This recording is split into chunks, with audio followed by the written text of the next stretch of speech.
Halo teman-temanku semuanya, apa kabar? Semoga teman-teman sehat hari ini ya. Hari ini tanggal 6 Desember 2024, teman-teman baru saja beberapa menit yang lalu Gus Miftah ya, yang sedang viral hari ini dan kemarin baru saja mengundurkan diri teman-teman ya. Dia melakukan press conference ya, jumpa pers bahwa dirinya mengundurkan diri ya dengan menangis, dengan bergetar ya. Dia eh, mohon maaf dan berterima kasih ya. Jadi memang beberapa hari terakhir ini teman-teman tekanan publik terhadap Gus Miftah itu tinggi sekali ya, tinggi sekali. Dan ini nggak ada apa namanya ya, nggak ada yang salah juga ya. Memang dunianya hari ini seperti itu, media sosial ya teman-teman. Jadi apa-apa tuh semua serba media sosial hari ini. Apapun yang terjadi di ujung sana dan ujung sini, ujung manapun bisa orang mengetahui ya di zaman hari ini. Karena zamannya teknologi, kamera di mana-mana. Jadi secara resmi teman-teman Gus Miftah sudah mengundurkan diri sebagai utusan khusus Presiden Prabowo Subianto ya. Karena ya itu tadi kasus eh, yang viral tentang pedagang es teh itu ya teman-teman. Nah, jadi kita kan sebenarnya sama ya teman-teman, sebagai manusia itu sebenarnya sama ya, punya jalan hidup sendiri-sendiri. Nah, pelajarannya ya apa yang bisa kita ambil dari segala sesuatunya setiap manusia. Jadi setiap manusia itu sebenarnya kalau kita bisa jeli, kita bisa mengambil hikmah dari semua perjalanan manusia atau journey, itu kan sendiri-sendiri teman-teman perjalanannya. Kisahnya sendiri-sendiri. Ada yang dia mengambil pelajaran dari setiap harinya, setiap detiknya. Ada orang yang berlalu begitu saja. Ya, jadi ada orang mengambil pelajaran loh. Saya ini siapa sih? Kenali dulu diri sendiri. Ya, kenali dulu dong.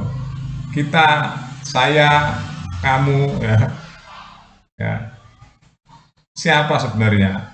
Sadar nggak? Tahu nggak kita ini siapa sebenarnya? Ya. Nah, kalau sudah kenal, pasti akan tahu dong ya penempatannya, apa yang harus dilakukan, apa yang harus dikatakan, ya kan? Harus tahu. Jadi setiap detik, setiap hari, setiap langkah kita itu sebenarnya mengandung pelajaran. Kejadian demi kejadian setiap harinya, ya setiap saatnya itu sebenarnya pelajaran semua teman-teman. Asal kita bisa uh, memetiknya ya, memetik pelajaran. Nah, apa yang terjadi dengan Gus Miftah hari ini itu bisa terjadi pada siapapun. Bisa terjadi pada siapapun di zaman media sosial hari ini, teman-teman. Ya, banyak sudah lah ya terjadi hal-hal seperti Gus Miftah ini. Cuma masalahnya, teman-teman ya, Gus Miftah ini dia adalah utusan khusus orang presiden, orang nomor satu yang mengatur negeri ini, teman-teman. Itu bobotnya beda dengan orang-orang biasa yang tidak ada labelnya di situ ya. Itu yang pertama. Yang kedua, Gus Miftah ini kan menerima remunerasi ya dari pemerintah yang notabene dari rakyat. Kalau dia masih menjadi utusan. Nah, disitulah ramai di media sosial. Komentarnya macam-macam teman-teman. Saya nggak bacakan ya. Komentarnya macam-macam ya.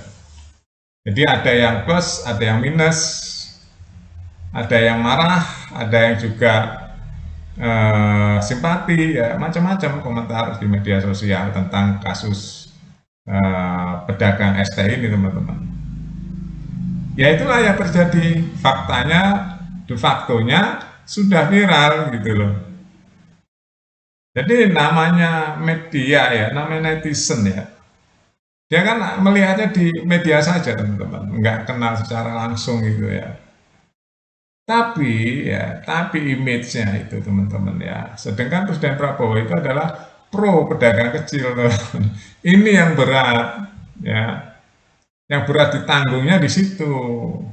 Terusnya Prabowo itu teman-teman ya di pidatonya itu sayang sekali sama pedagang kaki lima. Ya, karena pedagang kaki lima itu adalah pedagang yang jujur, yang murni, yang berkeringat, ya, mencari untuk anak istrinya, mencari rezeki yang halal. Itulah kenapa Presiden Prabowo itu pro sekali kepada UMKM, pedagang kecil. Dia marah sekali jika ada pedagang kecil disakiti. Ya, itu teman-teman. Kenapa saya juga sampai pakai perasaan tuh kalau ngomongin pedagang kecil? Karena saya sendiri orang kecil, teman-teman ya. Jadi saya merasakan betul. Ya, merasakan betul. Saya sudah wawancara beberapa orang, teman-teman, di daerah saya, ada mahasiswa, mahasiswi, masyarakat biasa.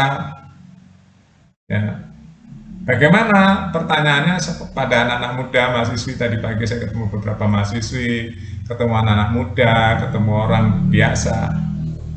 Ya, ada yang tanggapannya negatif dan tanggapan positif, tapi paling banyak negatif ya. Negatifnya bagaimana kalau orang tua kalian jualan es teh dibully di depan publik seperti itu. Banyakan marah responnya. Ya, begitu juga di media sosial. Komentarnya marah, teman-teman. Tapi mungkin marahnya beda-beda ya. Marahnya beda-beda. Ada yang memaafkan, marah tapi memaafkan. Ada yang marah terus marah gitu ya, berhari-hari. Ya. Macam-macam responnya ya. Nah, jadi dengan mundurnya Gus Miftah ini, teman-teman, saya rasa akan recovery ya, beban pemerintahan Presiden Prabowo akan coba recovery, nanti akan mencari penggantinya yang kompeten ya. Jadi utusan presiden itu harus clean and clear teman-teman ya. Setiap tindak tanduknya harus sesuai dengan tupoksinya ya. Tugas pokok dan fungsinya harus sesuai. Jadi seandainya ya teman-teman, seorang pemuka agama, ya segala tindak tanduknya harus sesuai dengan pemuka agama. Nggak boleh agama tindak tanduknya nggak jelas, terus bertentangan dengan agama itu sendiri, ya bertentangan dengan akhlak, itu nggak mungkin diterima oleh masyarakat, dan itu pasti akan mencoreng nama baik pemerintah. Nah, pemerintahan sekarang tentunya kan, apalagi yang bertentangan dengan UMKM yang sangat diperhatikan oleh Prabowo, ya dia sangat peduli teman-teman. Lihat aja bahasanya, orang bener apa orang dari hati sama nggak kan kelihatan tuh bahasanya kalau kita udah pengalaman ya melihat sesuatu, kelihatan teman-teman. Makanya pihak istana resah. Ada seorang UMKM, orang kecil, pedagang dibully di depan publik. Nah itu walaupun itu joke atau guyonan, tapi itu nggak pas banget gitu loh, nggak pas banget, akan melukai banyak orang karena di publik ya. Makanya dengan mundurnya Gus Miftah ini saya rasa ya mengobati banyak sakit hatinya netizen atau suara masyarakat ya, atau menyegarkan kembali. Mungkin presiden akan mencari penggantinya supaya tidak melakukan hal yang sama terhadap pedagang kecil. Ya, walaupun itu guyonan, tapi kan namanya manusia kan nggak sama cara menanggapinya ya, teman-teman. Itu teman-teman ya, mudah-mudahan kita bisa belajar dari kejadian-kejadian di setiap langkah kita belajarlah dari situ ya. Sesuaikan dengan siapa diri kita. Terima kasih teman-teman. Update terus berita-berita di Buat Makan TV. Sampai jumpa.